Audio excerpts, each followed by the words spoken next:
Radio Congo Live en Chicago, la radio de la communauté. Salut à tous les auditeurs. Nous avons une réaction de Zita depuis la France relative au poste de ce matin sur la bastonnade subie par Julina Sunga, qui elle est policière, donc membre de la brigade des sapeurs-pompiers de Brazzaville, qui s'est vue copieusement tabassée par ses frères d'armes à Brazzaville. Alors, bonsoir Zita. Bonsoir. Voilà, vous réagissez donc à ce post, donc cette interview que nous avons publiée en dépit de la qualité du son de cette interview, mais vous avez pu retenir quelque chose. Est-ce que vous pouvez revenir pour la couverture de nos auditeurs sur cet événement qui défraie la chronique en ce moment? Oui, c'est une situation malheureuse, désastreuse et qui relate, en tout état de cause, la situation qui prévaut actuellement dans notre pays. Cet abus d'autorité de ce capitaine Sony, qui, de prime abord, il faut signaler quand même que c'est un candidat malheureux en tant que dragueur, parce que Julina n'a pas réagi favorablement à ses avances. Et pour ce voyage du 15 août à Madingu, les choses se sont faites dans les règles de l'art. Une fois arrivée là-bas, Julina a demandé de partir avant parce qu'elle avait une situation à régler au niveau de Bolivie. Et ensuite, elle rentrerait par ses propres moyens jusqu'à Brazzaville. Chose qu'elle a eu à faire. Mais il s'avère que le capitaine Sony n'étant pas, entre guillemets, d'accord, puisque Julina avait fait une demande verbale, une fois arrivé à Brazzaville, il a édité un billet d'écrou qu'il n'a pas exécuté.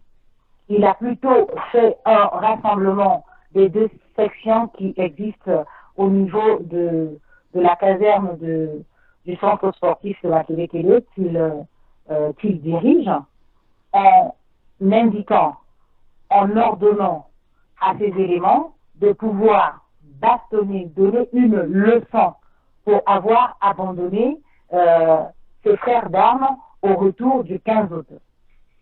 Et donc, le lundi 22, lorsque Julina se présente à son poste, elle se fait convoquer par son capitaine. Une fois dans le bureau, il lui évoque les faits.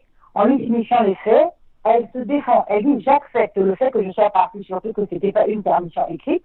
Alors, j'accepte de passer mes 7 jours de prison, mais par contre, pour les autres faits qui me sont reprochés, je n'accepte pas que vous puissiez monter un dossier contre moi allant dans ce sens. Et aussitôt, le capitaine Sony indique à Julina que tu vas voir. Et par la même occasion, il demande à Julina de sortir. Et quand elle se retrouve dans la cour, à ce moment-là, elle voit arriver ses collègues lui tomber dessus et commencer à la frapper. Elle réussit à s'extirper un moment. Une fois à l'extérieur de la caserne, elle a été rattrapée par d'autres gros bras de ce capitaine Sony, qui ramène Julina dans la caserne jusqu'à la jeter par terre, se faire à nouveau tabasser, et elle a été filmée par un adjudant qui s'appellerait Msoni, Mfisa Sony. Et c'est lui qui a joué les caméramans. Et donc, on ne va pas être surpris. Et d'ailleurs, moi, j'attends personnellement que cet adjudant puisse publier la vidéo. Comme ça, on se saisira de cette belle preuve. Et je suppose qu'il ne commettra pas la maladresse. Et une fois que Julina s'est extirpée des mains de ses bourreaux, elle est rentrée chez elle. Elle a appelé son compagnon qui l'a amenée à l'hôpital. Une fois arrivée à l'hôpital militaire, elle a été, vu qu'elle avait mal au ventre, mal partout, elle a été auscultée par un gynécologue. Et donc, au moment où elle relate les faits, le gynécologue va lui prescrire, je crois, une ordonnance. Et quand elle demande à avoir des mains de ce gynécologue militaire, à ce moment-là, le militaire le médecin militaire se rétracte en protégeant son collègue officier au détriment de Julina qui est sous-officier. Voilà. Et depuis ce jour, Oui. Allez-y. le capitaine Somi n'est plus arrivé à son bureau, ses téléphones sont fermés, son module non plus n'est plus fonctionnel. Et aujourd'hui, nous, on essaye de sensibiliser l'opinion nationale et internationale par rapport à ces actes barbares qu'on peut encore à ce jour commettre. Il vaut mieux sanctionner quelqu'un quand on ne supporte pas un élément, on l'affecte ailleurs, que de pouvoir bastonner. Certainement, ce serait peut-être jusqu'à ce que mort s'en suive. Et on ne peut pas non plus rester comme ça, muet, et ne pas réagir à une situation aussi inhumaine. Et même en Iran, je ne pense pas aujourd'hui qu'on puisse tolérer ce genre de situation. Alors, à ce jour, il n'y a pas eu, oui, il n'y a pas eu de réaction officielle dans les milieux de sapeurs-pompiers de Brazzaville. Non, il n'y a pas eu de réaction de sapeurs-pompiers.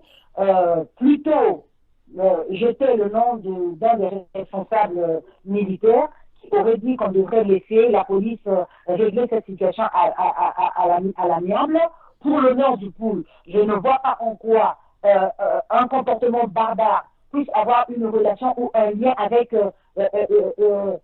une région quelconque, au nom de je ne sais quoi, au nom de je ne sais quelle idéologie, où on devrait laisser passer des faits aussi graves comme ceux-là, impunis.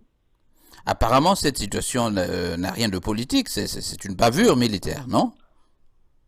C'est une bavure militaire, ou plutôt, j'irai un peu plus loin, c'est un amoureux déçu, un dragueur malheureux qui a plusieurs maîtresses et ne se sachant pas, ou plutôt étant sûr de lui, il n'a pas accepté le fait qu'il subisse un rejet de la part de son subordonné. Alors vous confirmez parce que le compagnon de Julina est commandant. Son compagnon est commandant et lui c'est un capitaine. Et donc logiquement, Julina se dit, ce n'est pas possible. Je n'ai pas de souci avec mon compagnon. Je ne vois pas pourquoi je vais devoir avoir un doublon et de surcroît un capitaine. Alors vous confirmez, oui, vous confirmez que ce capitaine aurait fait des avances sexuelles à Julina et Julina aurait refusé. Oui, et ça fait plus d'une année que ça dure. Depuis qu'il avait été affecté à la sécurité civile du centre sportif, Julina est victime de cet harcèlement de la part de ce capitaine Sony. Alors, et pourtant, il a bien d'autres maîtresses dans sa brigade. Alors, c'est un capitaine donc qui a plusieurs maîtresses et qui utilise des représailles pour faire bastonner tous ceux qui refusent ces avances sexuelles. Alors, il faut bien que ces autorités hiérarchiques le retrouvent et qu'il soit traduit par une cour militaire. Je crois que c'est la procédure qui est utilisée, non? Elle parlait déjà, je crois, d'une cour martiale qui devait le juger. Il y a la police militaire qui existe au Congo, normalement, qui est habilitée à faire des enquêtes concernant des situations qui se passent au sein de la police ou de l'armée. Mais maintenant, dans l'état actuel des choses politiques d'ailleurs et militaires de notre pays, est-ce que c'est une situation qui peut aboutir? Ça, c'est la seule question qu'on se pose. Mais entre-temps, on ne baissera pas les bras, on va continuer à œuvrer dans ce sens pour que la vérité éclate au grand jour et que ce monsieur réponde de ses actes, y compris les plus de 30 personnes, plutôt compagnons d'armes de Julina, qui ont participé à cette bastonnade. Voilà, c'était donc, voilà, à moins que vous ayez, Judith, quelques d'autres détails à ajouter sur cette vidéo que nous avons publiée. C'était donc Judith qui réagissait sur le post de ce matin qui porte sur le capitaine Sony qui est un tortionnaire et qui vit à Brazzaville celui-là qui a ordonné la bastonnade de la brigadière Julina Sunga. Ceci se passe à Brazzaville après les festivités du 15 août 2016 déroulées à Madingu. Voilà, c'était donc une mise au point, une réaction de notre ami Zita en France. Et bonne journée à toi Zita, merci pour cette réaction. Merci beaucoup. Je vous en prie. Au revoir.